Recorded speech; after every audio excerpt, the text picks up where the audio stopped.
Talent lookism के universe में किसी भी फाइटर के लिए एक ऑप्शनल चीज नहीं है, बल्कि एक कोर रिक्वायरमेंट है। इस यूनिवर्स में सिर्फ हार्ड वर्क से कोई भी टॉप टियर फाइटर नहीं बन सकता। अगर किसी कैरेक्टर के पास नेचुरल बोर्न टैलेंट नहीं है तो चाहे वो कितनी भी मेहनत कर ले, एक पॉइंट के बाद उसकी ग्रोथ ऑलमोस्ट रुकी जाती है। वहीं अगर किसी फाइटर के पास बोर्न टैलेंट है तो वो चीज जो नॉर्मल फाइटर को सीखने में महीनों या कभी कभी सालों लग जाती है, उन्हीं चीजों को कुछ फाइटर सिर्फ अपने टैलेंट की वजह से मिनट्स के अंदर ग्रास्प कर लेते हैं। लुकिज्म में हमने कई बार ऐसा देखा है कि जिन टेक्निक्स को सीखने के लिए फाइटर अपनी बॉडी तोड़ देते हैं, अपनी लिमिट्स क्रॉस कर देते हैं, वही टेक्निक्स कुछ लोग ऑलमोस्ट एफर्टलेसली कॉपी या मास्टर कर लेते हैं। और जब किसी फाइटर के पास हाई लेवल का टैलेंट होता है तब सिर्फ टेक्निक्स ही नहीं बल्कि वो अपना यूनिक पाथ भी अचीव कर सकता है। और यूनिक पाथ अचीव करना लुकिज्म के यूनिवर्स में एक नेक्स्ट लेवल अचीवमेंट माना जाता है। इसी वजह से आज के इस वीडियो में हम बात करने वाले हैं लुकिज्म मानवा के 10 सबसे ज्यादा मोस्ट टैलेंटेड फाइटर्स के बारे में।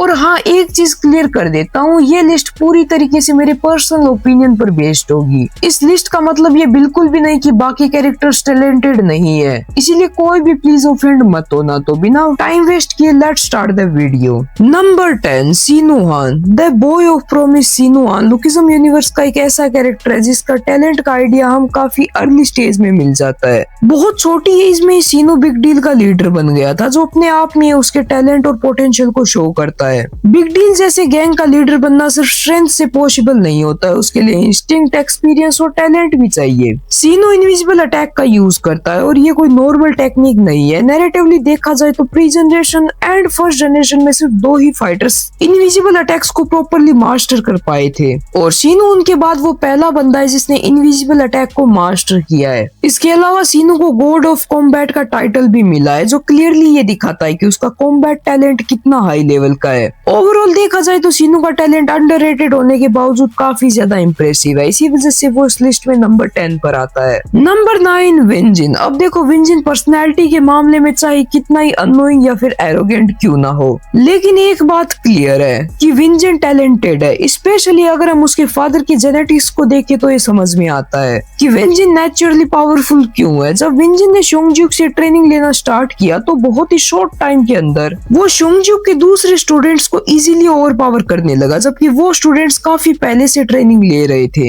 इवन वर्कर सेकेंड एफिलिएट से पहले विंजिन ने सिर्फ लिमिटेड ट्रेनिंग टाइम के साथ ही इतनी ज्यादा ग्रोथ दिखा दी थी कि वो एक प्रॉपर थ्रेट बन चुका था। यहाँ तक कि अपनी रॉ स्ट्रेंथ के दम पर उसने पेड़ों तक को उखाड़ दिया था, जो उसकी नेचुरल पावर और टैलेंट को डायरेक्टली प्रूव करता है। इसी वजह से विंजिन इस लिस्ट में नंबर 9 पर प्लेस्ड है।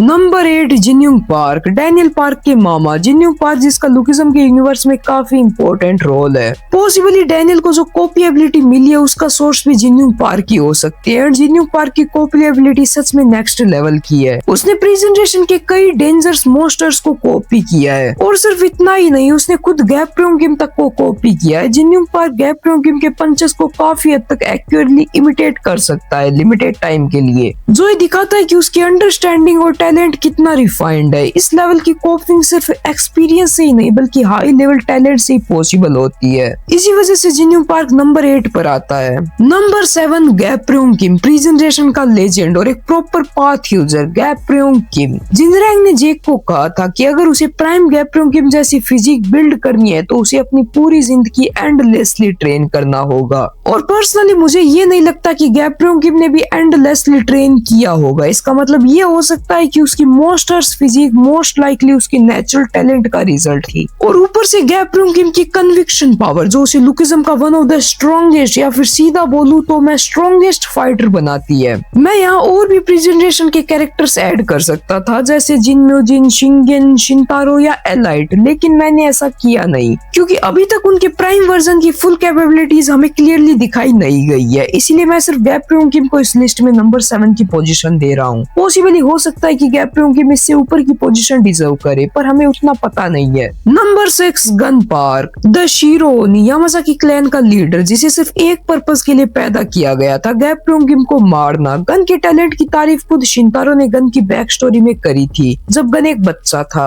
और जब कोई सीनियर कैरेक्टर ऐसी तारीफ करे तो उसका वेट काफी ज्यादा होता है। गन के पास खुद का यूनिक पाथ भी है जो क्लियरली प्रूव करता है कि गन का टैलेंट नॉर्मल लेवल का नहीं है। इसके साथ साथ गन की फाइटिंग नॉलेज एक्सट्रीमली हाई है जो उसके नेचुरल टैलेंट को और ज्यादा डेंजरस बना देती है। इसी वजह से गन पार्क नंबर 6 पर आता है। Number 5 Johan Seong, the copy legend Johan Seong, जिसने सीक्यूसी और परफेक्ट बॉडी जैसे एडवांस कॉन्सेप्ट्स को कॉपी कर रखा है। टॉम ली ने एक बार कहा था कि जोहान का टैलेंट गन और गो से भी ज्यादा है, लेकिन मेरे अकॉर्डिंग ये स्टेटमेंट हाफ ट्रू है, इसीलिए मैं इस पॉइंट को यहीं छोड़ देता हूँ। जोहान ने बहुत छोटी एज में अपना यूनिक पार्ट डिस्कवर कर लिया है जो है इन्फिनाइट टेक्निक। जोहान के टैलेंट के बारे में ज्यादा एक्सप्लेन करने की जरूरत भी नहीं है, क्योंकि तुम खुद जानते हो कि अगर मैं जोहान को इस लिस्ट में नंबर 2 पर भी रख देता हूँ तब भी ज्यादा लोग डिसएग्री नहीं करेंगे। Number 4 Daniel park. Daniel park जो दिखने में नॉर्मल लगता है लेकिन टैलेंट के मामले में बिल्कुल भी नॉर्मल नहीं है। डैनियल के पास कॉपी एबिलिटी भी है और यूआई मोड भी है, और सिर्फ इतना ही नहीं, डैनियल ने अपना पाथ भी फाइंड कर लिया है। इस एज में इतनी सारी हाई लेवल एबिलिटीज का अनलॉक होना ये प्रूफ करता है कि डैनियल का टैलेंट कितना ज्यादा डेंजरस है। इसी वजह से डैनियल नंबर 4 की पोजीशन डिजर्व करता है। नंबर 3 जेम्स ली, फर्स्ट जनरेशन का लेजेंड जेम्स ली, जो हाई स्कूल में होते हुए डिफरेंट रीजन्स के किंग्स को नोटिफ करता था। जेम्स ने बहुत छोटी एज में अपना पाथ फाइंड कर लिया है। इसके अलावा जेम्स इनविजिबल अटैक का यूज करता है जो खुद में ये एक एक्सट्रीमली रेयर स्किल है।